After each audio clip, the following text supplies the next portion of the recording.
I mentioned to a friend that I was working on a project where I would watch over 20 different adaptations of the Nutcracker, ranging from full-on performances to short TV episodes? This was the one they always asked about. Not the ballet shows, not any of the home media movies, not any of the recent live-action takes. This one. Courage the Cowardly Dog. It always left me floored, as before I compiled the list of media for this December project, I had no idea this episode even existed, let alone that it played such a huge part in my generation's connection to the Nutcracker story. And there's a very simple reason for that. I didn't watch Courage as a kid. I didn't like it. I didn't like how mean Eustace was to the dog, I didn't like how Courage was always getting hurt or laughed at or mistreated, I really didn't like it when he would try to tell his owners what was going on, and he would mumble his little whimpers and only get ignored and yelled at, and I didn't like it how this dog could never catch a freaking break. Everything's always happening to him, and half the people he's trying to save don't even care about him. I was 6 or 9 or 10 years old, and I was much more entertained by SpongeBob and Winx Club. Now, I'm sure Courage defenders are going to show up in my comments to argue that the cartoon was actually the best thing ever, and that it's not what it seems to be, or that you need to have a very high IQ to understand Courage the Cowardly Dog. And to that I say, it's okay not to like a thing. If you didn't like Courage either, you're valid, and please leave a comment to show that I'm not alone in this. But okay, this is the big one. This is the Nutcracker adaptation that made my friends aware of the Nutcracker. So let's take a look. The episode begins with Eustace and Muriel digging through the trash at their local dump and having a merry old time.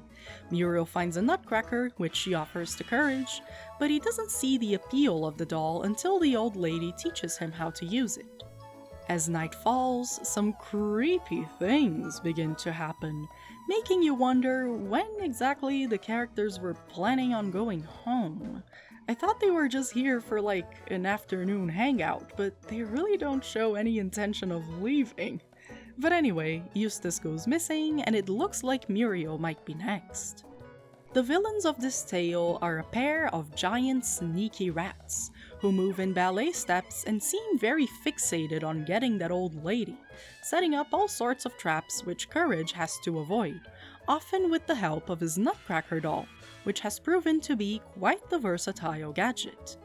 Unfortunately, the dog's efforts are for nothing, as the rats capture Muriel and put her in a boiling cauldron along with the old man.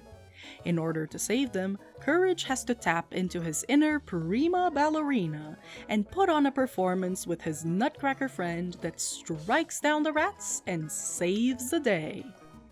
And then Eustace breaks the Nutcracker's teeth because Courage can't have any nice things. The end. I had no idea a Nutcracker doll was actually the Swiss Army knife of antique souvenirs. This guy can be used for anything and everything. I say this affectionately, I was truly entertained by watching how many uses Courage could find for his new friend. My favorite one is when he stretches the doll's feet all the way up a trash pile and then uses his mouth as a visor like he's looking through a submarine periscope. That was funny, that was some genuine cartoon fun. In terms of it being an actual adaptation, Courage takes the role of Clara, developing a connection to his Nutcracker doll, and the rats take the role of the rats. They're mean and nasty and they must be defeated. If only Courage had taken them out by tossing a shoe onto their heads, that would have really sealed the deal for me.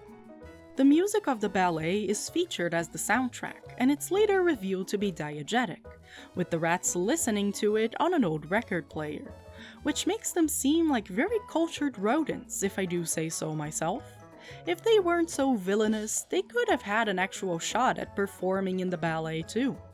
It's a fun episode, and probably way more fun if you're actually a fan of Courage the Cowardly Dog, and to me, it shows how incorporating quote-unquote cultural grown-up stuff into your kid's cartoon can spark an interest for the source material that the younglings wouldn't have otherwise.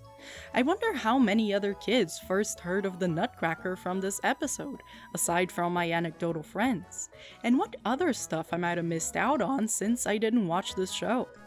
But after this whole journey, I've learned one thing for sure.